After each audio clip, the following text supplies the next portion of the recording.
it talked about how all the artists from New York were trying to escape the crowded New York scene and clear their heads. So they go up to these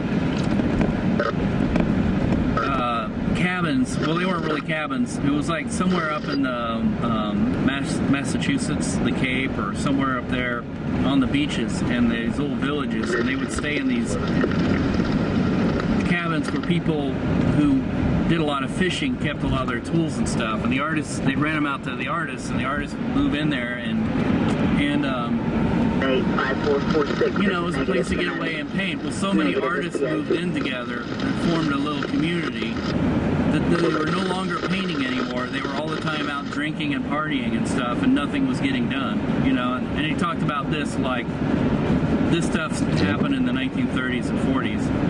And so a lot of artists had to move away from that scene to get back to being artists. And I think we see a lot of that in Kansas City, where you got this concentrated community of artists living and working together. They all know each other. Hey, let's have a party. And so party, party, party, party. And not as much art is getting done, you know. Right. Am I hitting it on the head, or am I wrong? Right up here. I think a lot of things that artists are failing to do. Not only are they failing to not actually make art. Right there, where the first house is. They're failing to be aware of what's happening in the political realm. They're failing to show up and protest.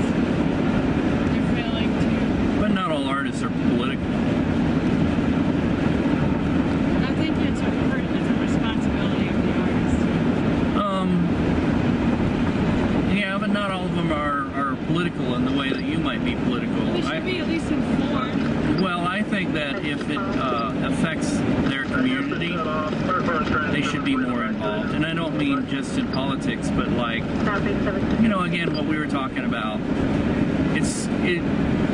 You've mentioned to me that you have fallen out with a lot of fellow artists just simply because they do not come out to support you or your art or your gallery. You say, you talk until you're blue in the face. I got this great show coming up, you got to come out and see it. And then none of the artists show up. And you're like, what else are you all doing, you know? I mean, I can understand that some of you might not show up because you may have shows on First Friday or whatever. You know what I'm saying? I don't care if the artists don't show up. But you have told me on a couple of artists in particular that you don't think that they support you, and you've supported them in the past. You've gone to their shows, you've gone to their parties, you've gone to their restaurants or whatever and helped them. You've given them money for services, and then they don't reciprocate, you know? And I think that's a part of being in the community, is like, you know, if I want people to come to my stuff, maybe I should go to theirs too. And also, like, if something is going on in the arts community, like city council decided they're going to ban something, or they're going to do something good for the artists, how many artists show up to that, you know?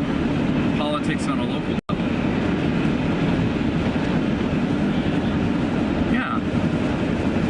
I mean, if none of them are showing up to that, what good is it for them to show up on some big presidential or congressional thing, you know? I mean, it's like they don't even, a lot of them don't even bother to show up for things that affect them in their own neighborhood. What does it matter if they're a Republican or a Democrat or whatever, you know?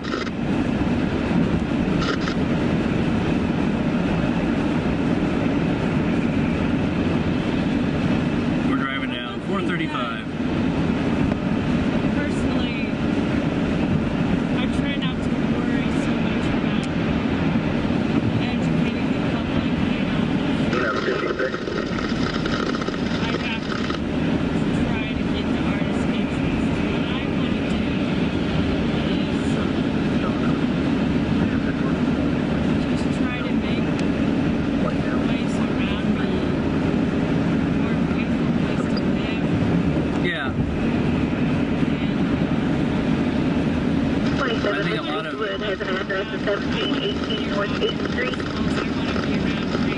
61090. negative 90 degrees at this time. Surrounded by, and I feel like At 46 degrees. I started out with giving people much more credit than I've got to get a lot of us are dedicated.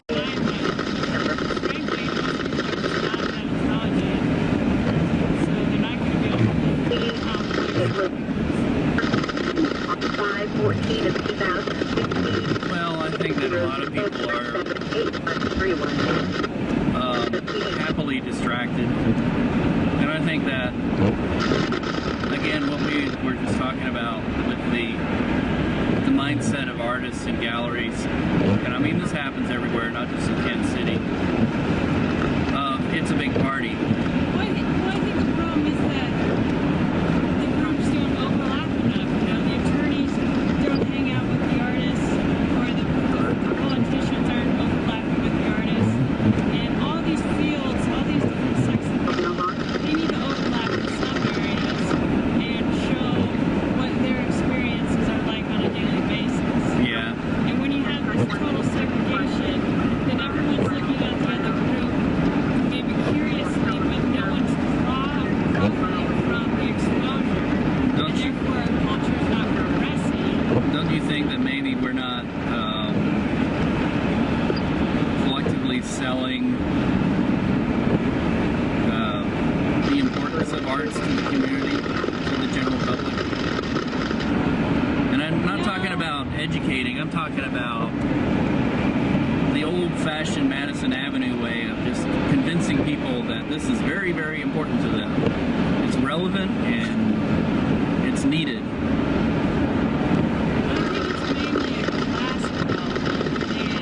We located the accident. It is just south of 7th Cheyenne on the bridge, 7th Street Bridge. This address location is going to be changed to south, just south of 7th Cheyenne on the bridge. Well, I don't know. We met a lot of artists who are not poor, not trashy. Of course, again, a lot of them have ended up not necessarily being pure artists. They've had to go into other fields of endeavor. And if you're lucky and you've got to make that compromise in life to put food on the table, if you're lucky, that field of endeavor is similar to what you really want to do.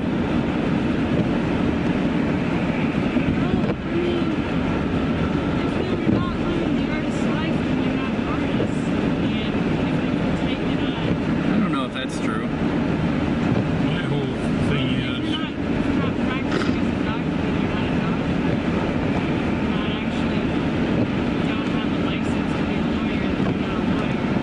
my whole thing with the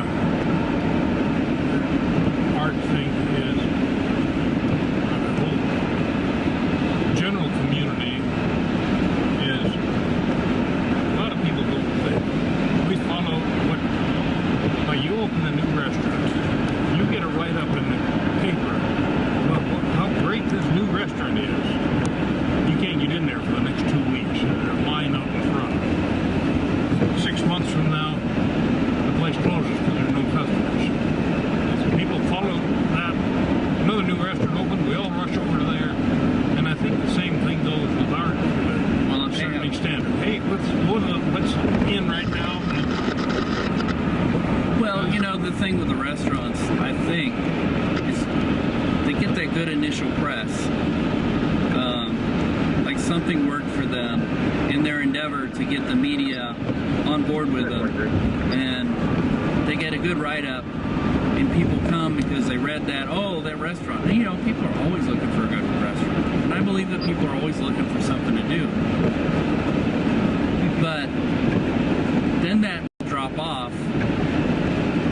And I think that you can't rest on just that good write-up. You have to work really, really hard at making sure that you're, with a restaurant, food is good, service is good, cover your bases. And I think, too, with artists, they have the same basic responsibilities, too. If they want to keep their customers, they have to make sure that their customers are happy.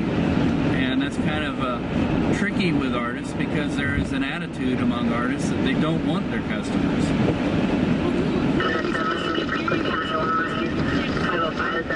go. Even if it's Center button your system. paying $5, so They might not.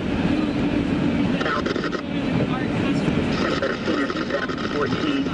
Theodore 20117 A lot of 9818. artists just flat out overpriced. Well, yeah, it They is. put Even a piece the of crap up and think, oh, that should be worth $600. even the I prints. agree, most art is overpriced, but they're still But we went to the Inglewood, and I'm basing some of this off my experience with Inglewood, and I encourage you to go to Inglewood with us the next time whenever we go.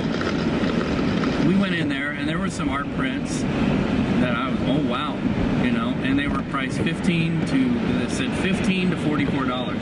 And these were art prints. I know they're never going to be worth anything, but it's like, this is an artist who's going to probably sell some of these prints. There are people thumbing through them.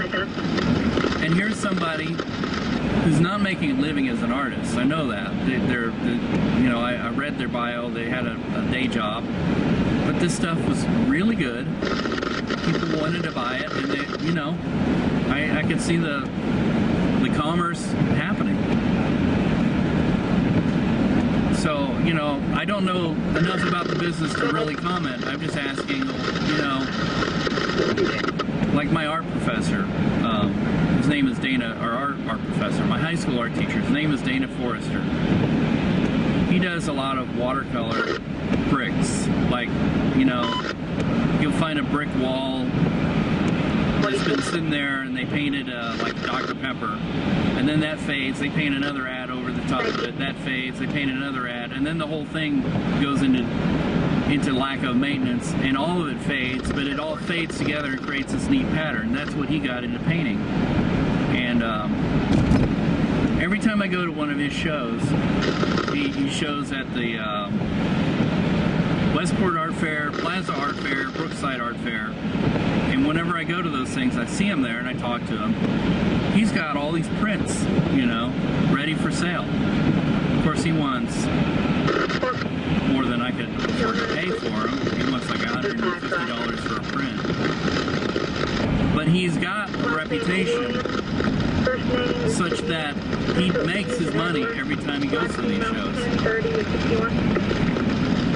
see art as a commodity is its own agenda. Yeah. So you can work towards just making art. Oh, I know, yeah. And he does that. I mean, the other thing he paints are Corvettes. He sells a lot of those. Make art to try to have a bigger message than just money. Well, yeah, I agree. But you just kind of asked a question there. You said, well, what can we do to sell? And I'm like, well, Well, I know small ticket items, but that's anything. Until today,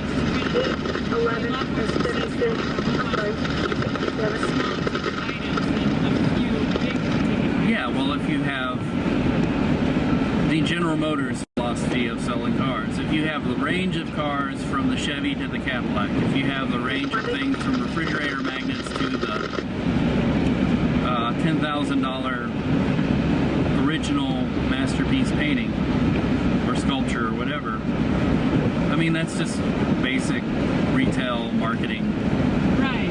sense. Most artists are going to say, oh, I want $400 for this, or I want $300 for that. So that by the time you try to gross anything on top of it, you completely outprice 99% of Well, I think that's the artists not doing good marketing research. That's true. And so then, I mean, you know, I've seen that. I have gone into art galleries and I've seen a pencil scribble, and an artist put his name on it and wants $400 for it. I'm like,